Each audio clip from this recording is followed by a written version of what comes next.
Bonjour à tous et bienvenue dans cette nouvelle vidéo. Aujourd'hui, je fais une vidéo que j'ai pas trop l'habitude de faire. C'est une vidéo qui va parler des finitions en couture. En effet, cette année, pour mes bonnes résolutions 2026, bien que ma bonne résolution, c'est de ne pas avoir de résolution. Enfin bon, bref, parce que je n'ai pas envie de me mettre de pression. Mais j'ai quand même envie de m'améliorer et donc j'ai quand même... Enfin, je me suis quand même dit, allez, on va essayer cette année vraiment de faire des progrès dans les finitions des vêtements. C'est vrai que maintenant, la construction d'un vêtement, je commence à comprendre comment ça fonctionne, etc. Mais parfois, je vais un petit peu trop rapidement pour terminer les vêtements, même pendant la couture, même pour découper, enfin bref. Je pense que je dois prendre plus de soin pour faire les choses et pas toujours vouloir que tout soit fini tout de suite.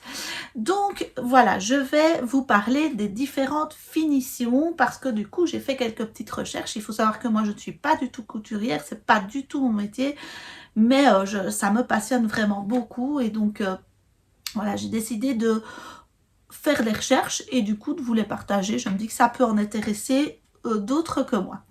Donc d'abord peut-être on va commencer par la première partie, à quoi servent les finitions. Donc, pourquoi est-ce qu'il faut faire de belles finitions? Premièrement, je pense que l'intérieur d'un vêtement, même si on ne le voit pas beaucoup, quand on a de belles finitions, c'est hyper satisfaisant de savoir que l'intérieur est aussi beau que l'extérieur. Mais ça ne sert pas qu'à ça de faire des belles finitions. Ça sert aussi à empêcher le vêtement de s'effilocher. Ça, c'est important parce que quand on ne termine pas très bien les coutures, par exemple, on risque d'avoir des vêtements qui se déchirent. Deuxième chose, ça sert à renforcer du coup la solidité du vêtement. Pas que aux coutures, mais aussi à d'autres endroits. Par exemple, si je mets un bouton, c'est bien que le bouton soit bien cousu, parce que sinon il tombe tout de suite et ça ne sert à rien. Donc, enfin, bref, c'est un exemple. Ça sert aussi à améliorer le confort au porté. Parfois, certains vêtements peuvent un peu avoir un tissu peut-être plus rêche et donner des petites démangeaisons sur la peau. Du coup, doubler un vêtement, ça va pouvoir le rendre plus doux à l'intérieur et faire en sorte qu'on le supporte mieux. Ça peut aussi, ça va peut-être aussi l'aider à, par exemple, enlever une certaine transparence et du coup, ça se met mieux, on ne sait plus le porter en étant un peu moins gêné par la transparence du vêtement. La quatrième chose, c'est que ça donne un aspect un peu plus professionnel et quand on coud, c'est quand même chouette. Moi, je suis contente de voir qu'on voit que c'est un vêtement cousu main, mais je suis aussi contente qu'on ne voit pas que c'est un vêtement cousu main. Je me fais comprendre, c'est que quand on ne le voit pas, c'est qu'il a été suffisamment bien cousu pour qu'on se dise « Ah, où est-ce que tu l'as acheté ?» Et en fait, non, je l'ai cousu moi-même. Donc, vous comprenez ce que je veux dire. Alors, on va commencer par la première définition. Je pense que c'est la finition des coutures. Alors, je vais vous en montrer plusieurs parce que j'en ai plusieurs ici à portée de main. Je vais vous montrer un peu comment je fais. Premièrement, c'est ce qu'on peut faire pour que les coutures soient plus solides. C'est réaliser un point zigzag. J'aime bien aussi de pouvoir vous dire que si vous n'avez pas de surjeteuse, moi j'en ai une. Mais honnêtement, on peut se débrouiller très bien sans surjeteuse et tout va bien et ça peut être même de très très belles finitions, voire même plus belles qu'à la surjeteuse. Il faut le savoir, ne vous découragez pas si vous n'avez pas de surjeteuse. La surjeteuse, ça va plus vite, c'est peut-être parfois aussi plus net, mais moi avant j'en avais pas et tout allait très bien. D'ailleurs j'en ai une, mais j'ai du mal à la régler, donc il faut bien comprendre sa surjeteuse avant d'avoir de belles finitions à la surjeteuse. Elles ne sont pas toujours très très belles mes finitions à la surjeteuse.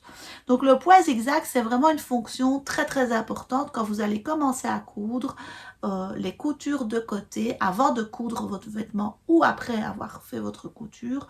Vous allez devoir passer au point zigzag de part et d'autre de vos tissus, du bord de votre tissu.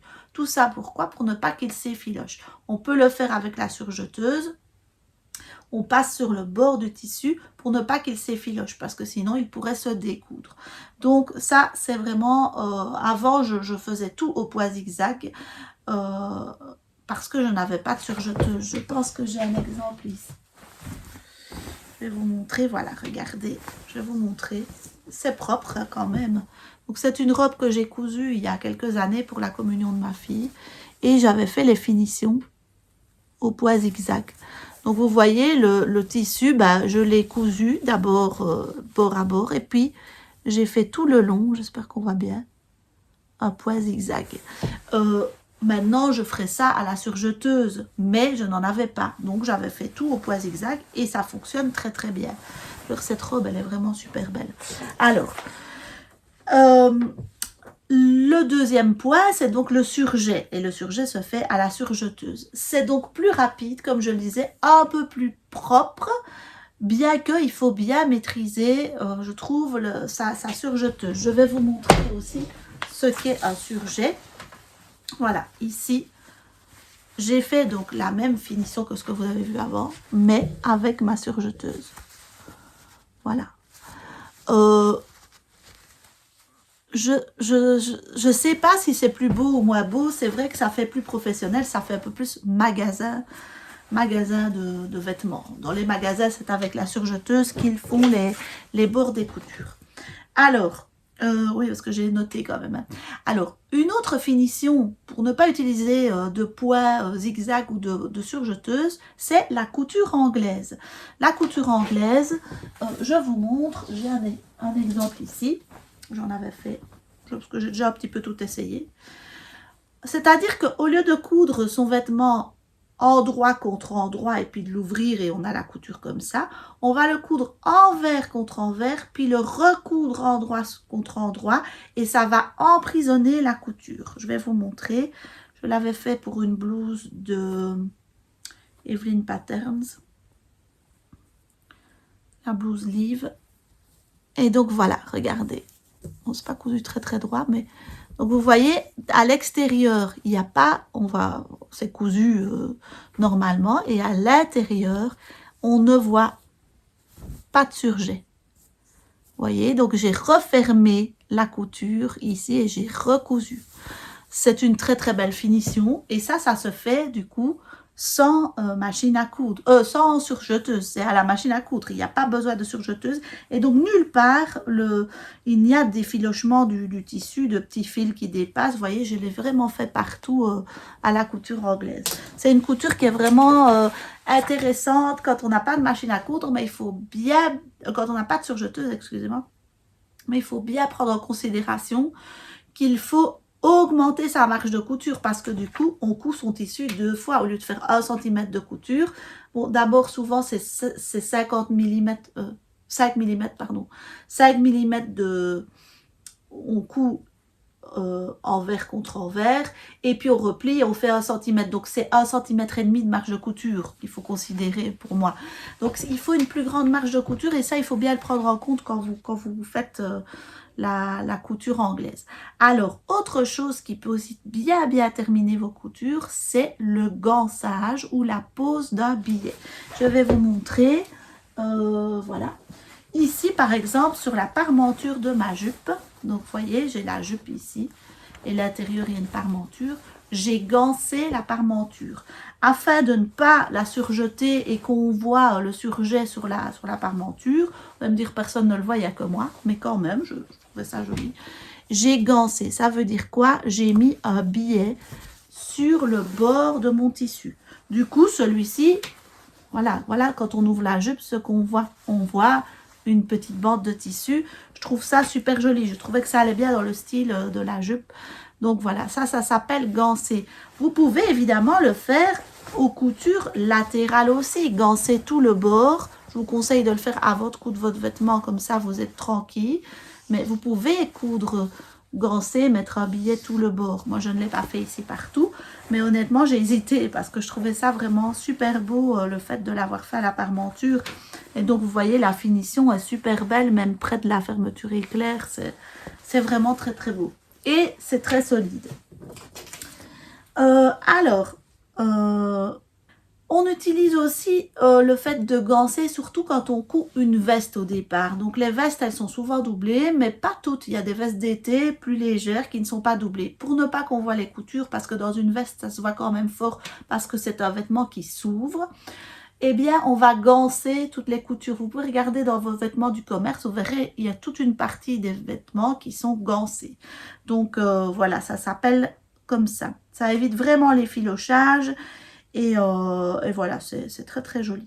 Alors, une autre finition, c'est la doublure. Alors, je vous montre, regardez, justement sur cette robe-ci, j'avais doublé le corsage. Donc, regardez, c'est la fameuse robe, j'avais pas encore de surjeteuse. Donc, voilà, j'ai doublé tout le corsage. Vous voyez, donc voilà. Pas la jupe, parce que ça aurait été vraiment... Mais je l'ai doublé dans un wax, voilà, une chute de wax que j'avais. Et ça, ça vous fait des finitions. On ne voit pas un seul fil, évidemment, puisque le vêtement est cousu 2 fois. Donc, ça veut dire quoi? Ça veut dire que vous devez couper votre devant 2 fois pour le mettre à la robe. Elle est vraiment trop belle, cette robe. Je me demande si je la recoudrais pas un jour.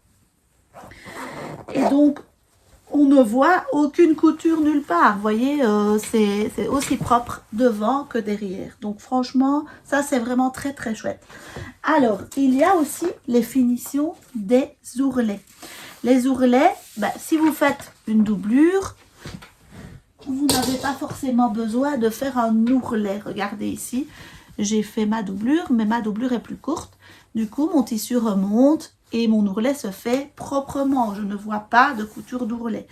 Voilà encore une pièce doublée. Donc, c'est la jupe que j'ai cousue dernièrement. Vous voyez, elle est tout aussi propre à l'intérieur qu'à l'extérieur. Franchement, la doublure, c'est vraiment ce qu'il y a de mieux.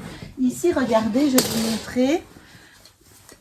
C'est une robe que je m'étais cousue. Donc, c'est l'arrière de la robe. C'est la robe de chez Chouette Kit, où j'ai gansé le bas de cette couture là et j'ai doublé le corsage. Donc en fait, normalement la robe elle est de cette couleur là.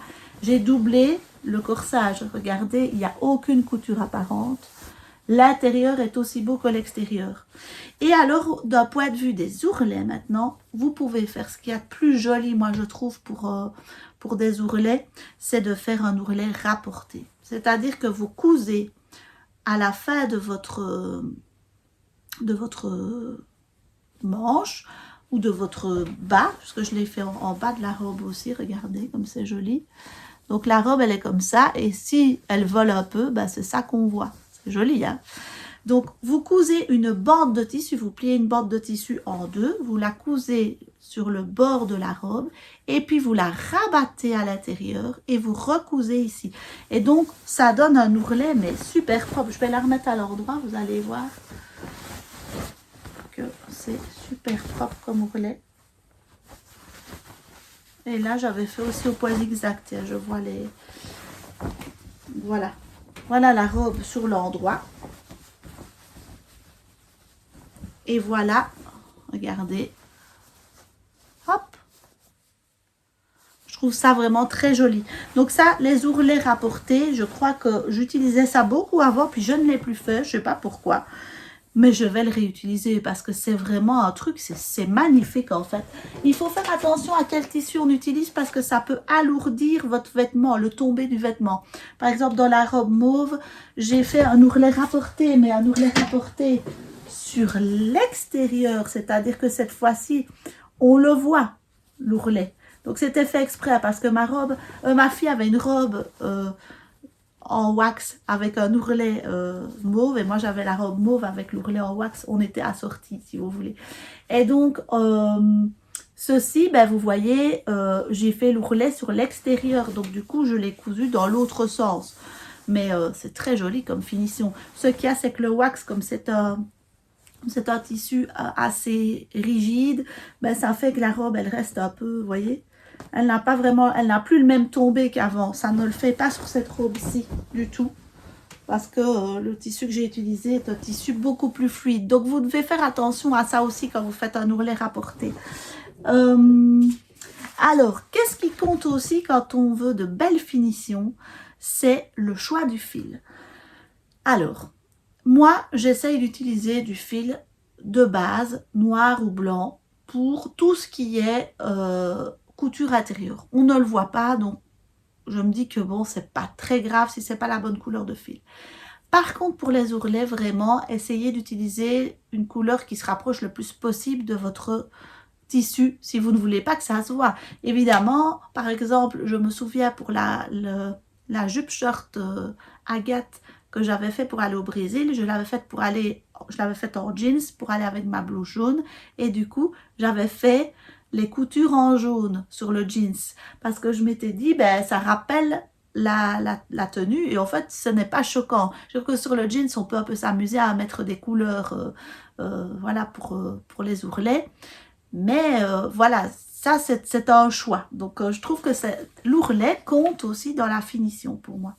Alors, les boutons, le choix des boutons va faire tout sur un vêtement à la fin. Vous avez tous vos vêtements et vous pouvez vous louper pour un bouton ou pour une boutonnière ou pour est-ce que je mets des boutons, est-ce que je mets une fermeture éclair, est-ce que je mets des pressions, est-ce que je mets des boutons, est-ce que je mets des pressions en métal, est-ce que je mets des pressions en plastique, est-ce que...